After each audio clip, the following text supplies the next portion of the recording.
ദൈവത്തിന്റെ ആത്മാവിനാൽ സഞ്ചരിക്കപ്പെടുന്ന ഒരു വ്യക്തിയാണോ എങ്കിലോ നിങ്ങൾ ദൈവഹിതത്താൽ സകലത്തിലും അവകാശിയും എന്ന് വചനം പറയുന്നു. So it says that if you are walking according to the will of the Lord and the sonship that has been given unto you, then you are the heir of God through Christ Jesus. അവിടെ എടുത്തു പറയുന്നു ദൈവഹിതത്താൽ നിങ്ങൾ സകലത്തിലും അവകാശി എന്ന്. I mean, it's clearly mentioned here that by the Spirit of the Lord it's been come unto you, you are the heir of God. അപ്രകാരമുള്ളവരോടൊക്കെ വചനം സംസാരിക്കുന്നത് അപ്പോസ്തലനായ പൗലോസിന്റെ കരത്തിൽ ഹല്ലേലൂയ പാമ്പ് ചുറ്റിയപ്പോൾ അവൻ ഹല്ലേലൂയ അതിനെ ഹല്ലേലൂയ കുടഞ്ഞു കളഞ്ഞുവത്രേ. So those who have accepted that the sonship, he's talking to them clearly.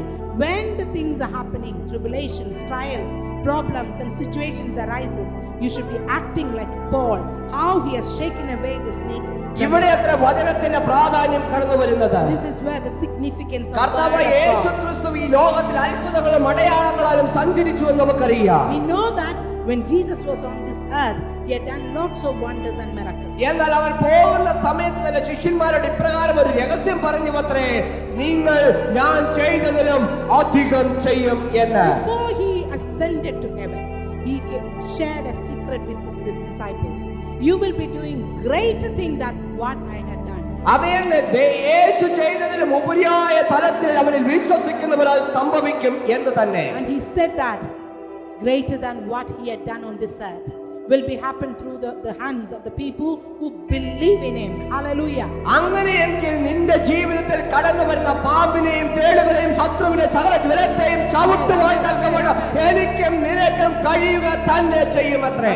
If that is the case, any situations and tribulations coming across your life, or any snakes and scorpions arises in your life, you will be stepping onto them and trample them on the ground and say that I am a winner. അതിലെ തക്ക ഉദാഹരണമത്രേ അപ്പോസ്തലനായ പൗലോസ് ആ പാമ്പിനെ കുടഞ്ഞെറിഞ്ഞത്. It's the best example that Paul had done it.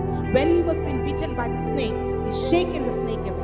ഒരു കാലിൽ അവൻ മാത്രമല്ല അറിഞ്ഞത്, ആ ദ്വീപിലുള്ള സകലരും ഇവനെതിരെ കുറ്റവിചാരണ ചെയ്യുവാൻ നിൽക്കുമ്പോൾ അതിനെ അവൻ നിസ്സാരമായി കുടഞ്ഞെറിഞ്ഞുവത്രേ. Not only him knowing that there was something happening to him, but the whole people in that island of Malta came to know that there was something happen, and they all started seeing that what's the work of the Lord happening. അതിനെ വെറുതെ കുടഞ്ഞു കളയുകയല്ല കർത്താവ് അപ്പോസ്തലൻ ചെയ്തത്, അതിനെ തീയിലേക്ക് കുടഞ്ഞെറിഞ്ഞു വന്നു. He was not only shaking it away, he was throwing the snake into the fire.